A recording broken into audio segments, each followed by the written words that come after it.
Hello बच्चों, यहां लिखा है two spheres equal sphere B and C each of mass m are in contact on smooth horizontal table. A third sphere A of same size that of B and C but mass is m by 2 collide symmetrically on them with velocity u and itself comes at rest. The loss of kinetic energy during the collision.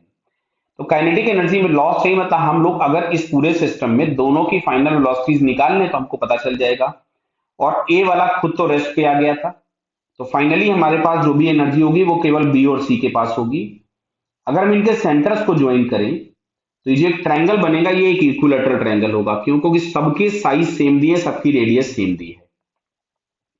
तो ये वाली जो line है जो कि initial direction of motion था, अगर ये इक्विलेटरल ट्रायंगल बना था तो सेमी एंगल जो बनेगा दैट इज 30 डिग्री. तो हम यहां से मान रहे हैं कि जो बी है वो इस डायरेक्शन में गया है किसी भी v1 से, तो सी जो होगा वो भी इस डायरेक्शन में जाएगा with the same speed v1 because symmetrical collision हुआ और मासेस सेम है.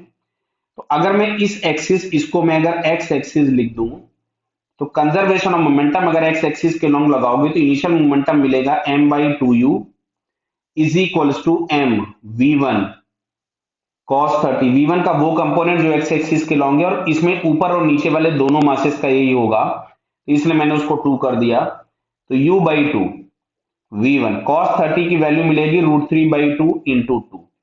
इससे कैंसिल हो गया तो v1 इज इक्वल्स टू हमारे पास आ रहा है u अपॉन 2 √3.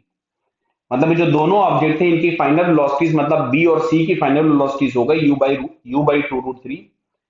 लॉस अगर हमको फाइंड करना था, loss is equals to initial energy. Initial energy थी half m by 2 into u square minus final energy. तो यहां से मिलेगा हाफ m v1 स्क्वायर और इस तरीके के दो मासेस थे. क्लियर है क्या? तो यहां से हम लोगों के पास ये आ गया m u square by 4.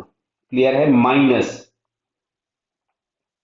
m और v1 स्क्वायर, तो v1 स्क्वायर की जगह मिलेगा u स्क्वायर, 2 का स्क्वायर 4 हो जाएगा, √3 का स्क्वायर 3 हो जाएगा, तो 4 इंटू 3 मिलेगा 12. तो यहां से हमने 12 एलसीएम ले लिया. तो यहां से हमारे पास मिलता है 3mu square minus mu square, तो ये मिल रहा है 2mu स्क्वायर बाई 12. तो फाइनली हम लोगों के पास मिल जाएगा mu स्क्वायर बाई 6. तो जो भी लॉस आ रहा है that is mu square by 6. हम लोगों को ये सेकंड वाले ऑप्शन में दिया है, so it's second answer is correct. Clear बेटा? Okay, all the best.